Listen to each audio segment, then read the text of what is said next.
আপনার এলাকা কি হইতাছে না হইতাছে এটা জানতাছি না, বাট ঢাকা গুলিস্তান এলাকার মধ্যে ঈদ পালন হইতাছে। এটা এই সেই ঈদ না, এটা হলো মানুষের আনন্দের ঈদ, এটা হইলো মানুষের হারানোর ঈদ, অনেক দিনের স্বপ্ন সফল করার ঈদ। আমরা দীর্ঘ 22 বছর পরে ভারতকে বাংলাদেশের মাটিতে হারাইতে পারছি। আমরা লাস্ট 22 বছর আগে এই গুলিস্তানে ভারতকে হারাইছিলাম।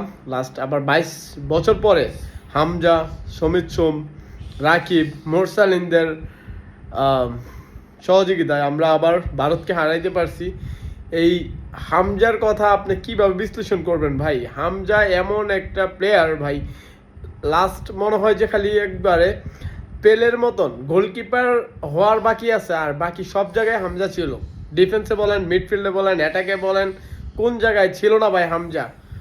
হামজা, মোরসালিন, রাকিব ওরা ভালো একটা খেলা খেলছে। আর আমাদের ভাই অনেক স্বপ্ন আশা ছিল ভারতকে হারানো, আর ভারতকে হারাইলে আমরা এমনিতেই অনেক বেশি খুশি হই। আর ভারতে আমাদের থেকে র্যাঙ্কিংয়ে অনেক দূর এগিয়ে আছে।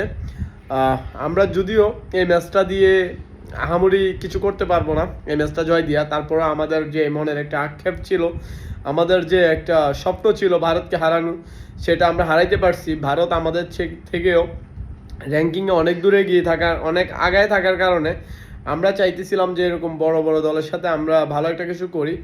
আমরা যদিও আগে একবার ভারতের সাথে খেলা হয়েছিল, ম্যাচটা ড্র হয়েছে, আমরা জিততে পারি নাই, আমাদের ব্যাড লাগছিল। বাট আমরা এই ম্যাচটার মধ্যে অনেক বেশি আশা ছিলাম যে আমরা আমাদের বাংলাদেশে কিছু একটা করতে যাইতেছে। বাট আমরা অনেক বেশি খুশি, আমরা অনেক আনন্দিত যে আমরা ভারতকে হারাইতে পারছি।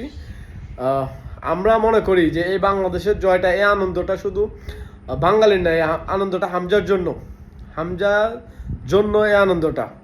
আমরা এই হামজার জন্য এই ভারতকে হারাইতে পারছি, আমরা এই আনন্দ উপভোগ করতে পারতেছি।